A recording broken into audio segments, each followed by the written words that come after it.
Mic check 1 2. It's the Y2K collector. And the truth about video game hunting in 2025 is that people are going to go where they feel like they can get the best deal based on where they're at, physically and virtually. Let's talk about the physical part. So there are certain parts of the country where it is still possible for you to make a run at 10 yard sales within a single day and go through, 10, 15 different homes to see if you can find retro games. That's just because there are certain parts of the country that, more often than not, it's warm. If you're somewhere in Florida, if you're in certain parts of California where the majority of the year is warm enough to have yard sales, you're gonna have more opportunities at yard sales. So that just makes more sense. Also, if you're in a town where there's a lot of pawn shops or flea markets, you're going to take advantage of that, right? You're going to follow, most hunters anyway, are going to follow the path of least resistance as it pertains to where they can find the best games for the best deals. Now, you do have some video game hunters that just aren't really looking for anything in particular. They'll just go out and pick up anything they see. So if they find 10 Lego games for the Wii, they're going to pick up those 10 Lego games for the Wii. You have some people that aren't looking for Wii games. They could go to 10 yard sales, 5 flea markets, 6 pawn shops, and 3 GameStops. And if they don't find any Super Nintendo games, then they're not buying anything that day. So a lot of the hunting really depends on A, where you're at, and B, what you're looking for. But again, most video game hunters today are going to go where they can get the best deal for the games that they're purchasing. Now, the landscape has changed. That's not new information, right? We all know that sellers of video games, whether they be your grandma hosting a yard sale or your mom and pop shop, most sellers understand the value that they have sitting in front of them with their retro games. Some may have delusions of grandeur and they may think that they have more valuable items than they actually do. And you still have some people out there who may be undervaluing or underpricing some of the video games that they have for sale. But a lot of your ability to snag what one might consider a good deal is, again, really dependent upon right time, right place, right circumstance. Now, going back to the whole depending on where you're at, again, there are certain parts of the country where there's nothing. People have nothing. They have no physical options to buy video games because they live in an extremely rural part of the country where their closest neighbor is 25 miles away from them. Maybe they're on a ranch, maybe they're on a farm, but they have some good internet and they can still get on YouTube and watch these famous YouTubers. You have people who do live in parts of the country like that. And I know it might be hard to fathom, especially if you're someone who lives in a big city, or even if you don't live in a big city. If you live in a standard sized city, an average sized city, right? It may be hard for you to imagine that there are game collectors out there who have zero physical options to buy video games, but that does exist. There's extremes on both ends of the spectrum. Now, you do have a lot of people who do live in big cities.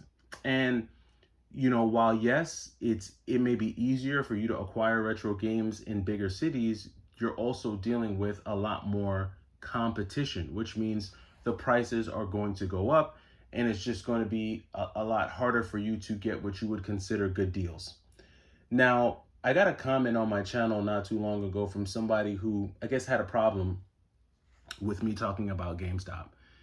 And this happens every time I start to find a lot of deals on GameStop. If you follow the channel enough, you'll know that there are certain points in the year where I go GameStop heavy, whether it's because they're having a promotional sale or because they just have games that are below market value, right? Like, so for me, based on my location, based on the opportunities that are available to me, based on the number of yard sales, flea markets, pawn shops, thrift stores, Goodwills, Salvation Armies, and everything in between, right? Based on my location, one of the paths of least resistance for me happens to be GameStop, depending on the time of the year, and depending on the inventory that they have, the games that they have available to them.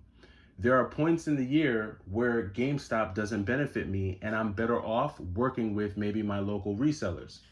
This is how, and this is for people who really do watch my channel, but this is how I was able to get games like Popful Mail and Lunar and where's the other one? Shining Wisdom. And that's how I was able to get almost every Silent Hill game in the Silent Hill series. All of these games weren't bought at GameStop. These were games that were done via trade with, local resellers in my area that I was able to make trades with and do deals with. Some of these games, like for instance, where's it at? Skies of Arcadia. This was a trade deal that I did with one of my local mom and pop game shops. So I'm gonna follow the path of least resistance depending on where I'm at, in terms of my collecting strategy, and that's gonna change over time. But to not take advantage of an opportunity because you're emotional is stupid, and this is where it goes back to stop being emotional. I understand that there are some people who don't like GameStop, and if you don't like GameStop, that's cool. GameStop is not they're not the end all be all, but they do serve a purpose, and there are points in the year where they do offer the best deal.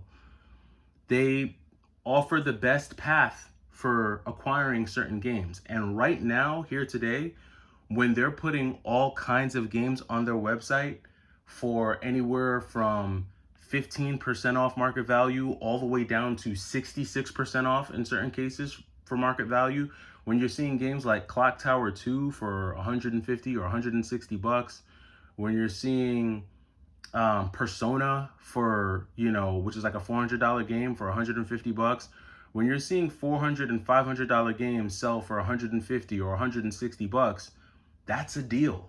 Like that's a deal for some people, especially if you're not a person who's able to just go to a yard sale and find Clock Tower 2. Like not everybody can do that. And you have collectors out there who are going to recognize that that is a good deal and they're going to take advantage of it. Now, is it a gamble? Yes, because there's a chance that the games that you get from GameStop won't come complete in box if it's a disc-based game. That's a gamble that some people are willing to take.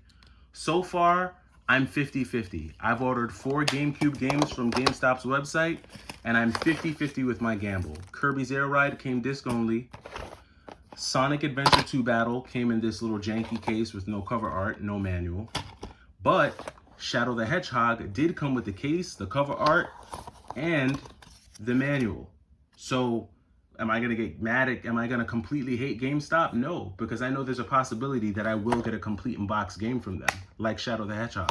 Another complete in-box disc-based game, Mario Golf Toadstool Tour, which is in my GameCube right now because I was playing it the other day. I think I'm gonna start streaming it. My point with this is that with GameStop, it's 50-50. It's a gamble. Some people are willing to take the risk, some people aren't. But if you don't like it, then it's tough on you, man. Like, I don't know what to tell you, bro. Like, if you don't really like them, then that's okay.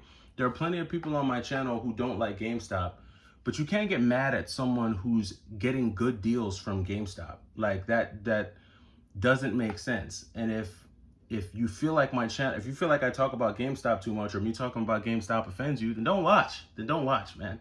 Like, go watch someone else. Like, I really don't know what to tell folks at this point. I know there are people who have had bad experiences, and if you've had bad experiences, then I'm sorry you had those bad experiences. I know GameStop isn't perfect. I've had my fair share of bad experiences, but once I find a GameStop that's stupid, or I find a store, or I run into an employee that I know is gonna give me a hard time, I just avoid them. I find another store, I find another path. It's called finding the path of least resistance and walking through it. It's that simple. It's nothing to get emotional about. It's nothing to like GameStop hurt you and now you're scarred for life, and I get it. They're not the best, but right now they're hitting me with good stuff, authentic games that I'm not finding in the wild at the prices that they're giving them to me. When I can find Resident Evil Gaiden for 80 bucks when it normally goes for 200 bucks, I'm not going to get mad at that. I'm going to say, okay, I can get a deal here. So let me know down in the comments what you guys think about this. I mean, I think it's time in some cases for people to just get over it. If you don't like GameStop, okay. If you don't shop there, I get it. But getting mad because someone else does shop there, or getting mad because, someone else found a deal there, it's like, how old are we? I don't know. But you guys let me know what you think about this. Maybe I'm wrong here. And if I'm wrong, let me know. Do it in a polite way. But if I'm wrong, I'm more than willing to hear opinions to the contrary. But I think GameStop is offering a valid way to hunt in 2025. And for some people, GameStop is the only way that they can hunt video games.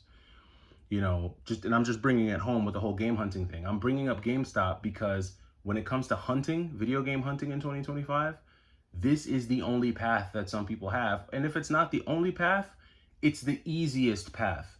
When you work 10, 15 hours a day, 20 hours a day, you can't spend an entire summer driving around your city, going from shop to shop to shop. If you've got kids, you can't do that. But you know what's easy?